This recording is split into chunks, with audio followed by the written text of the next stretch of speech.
Get a Job in Tech, episode 218. What does the hiring process look like for a company in detail?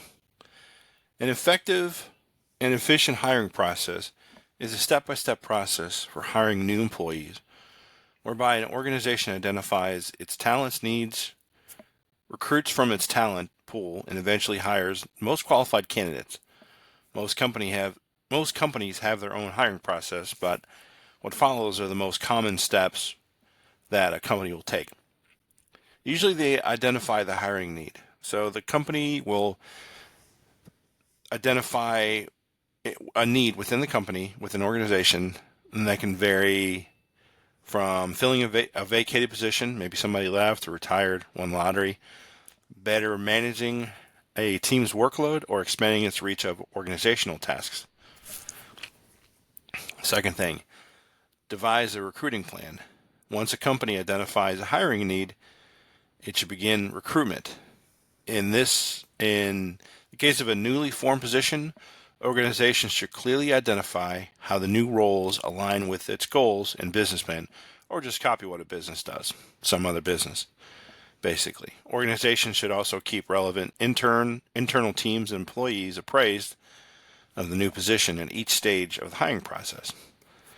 Number 3, write a job description, copy it from other companies, or the hiring staff, the people that hire, basically should start by generating a job description that includes a prioritized list of job requirements, specific qualifications, desired characteristics, and requisite experience. And of course, the salary and benefits. They should also kind of go into the salary and benefits in that. Or again, just copy some other companies, what they do. Advertise the position, number 4.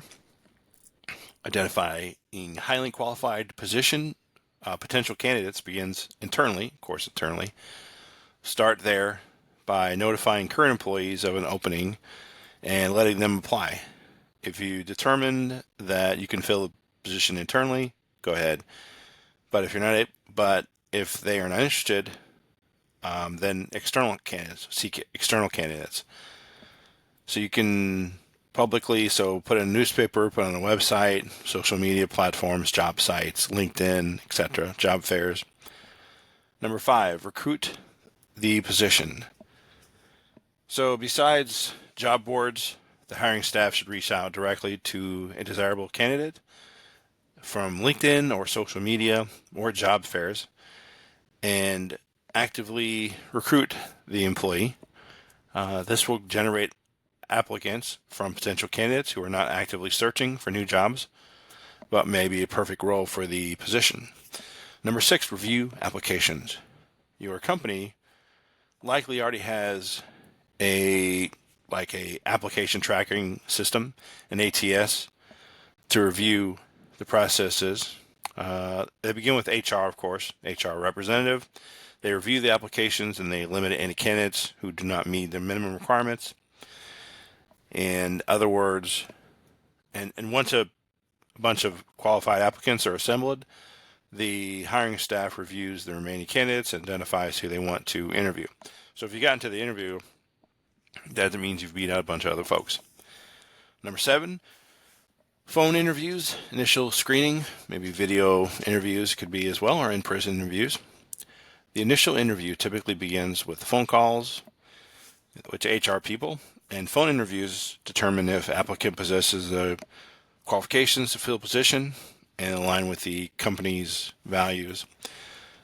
Phone interviews often are a way to take 10 people that are qualified and narrow it down to, say, 2 or 3. Number 8, interviews. Depending on the size of the organization and hiring person, really, it's probably one person. One or several interviews are scheduled for those remaining candidates. Include early interviews that are typically one-on-one, additional interviews maybe with the staff, the management staff, or the executives, and of course maybe a final interview that often includes conversations with the company's senior management or leadership and a more in-depth decision to assess the candidate's hiring capabilities.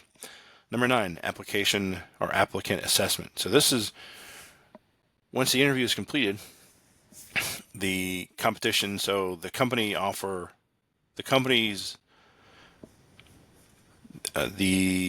so once the interviews are completed, or during their completion, once the interviews are completed, the companies often assign applicants one or more standard tests.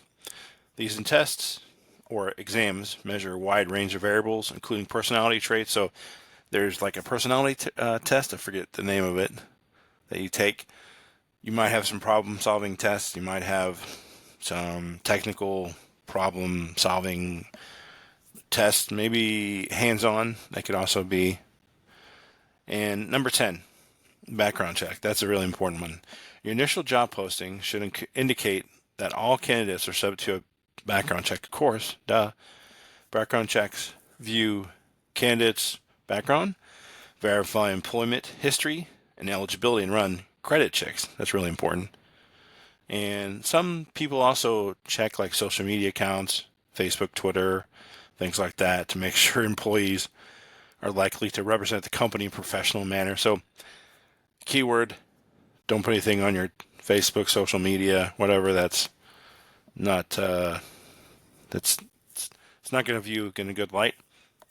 Number 11, decision. After concluding background and reference checks, the company identifies their top choice. The hiring staff should also select a backup candidate. So they're probably going to choose one and then have a backup candidate. And this in case the top person declines the offer. Number 12, reference check. So reference checks should verify any potential or pertinent information shared by the candidate about previous employment. So they're going to call the former company and maybe ask, would you rehire this person? Number 13, job offer. Once the candidate is identified, person going to work there, organization extends an additional offer, and they should include the salary, the benefits, paid time off, and any potential severance pay. So working remotely also should be included in there. So if there's no work remote policy, you should probably look into that. If you're the person getting the job, ask about that.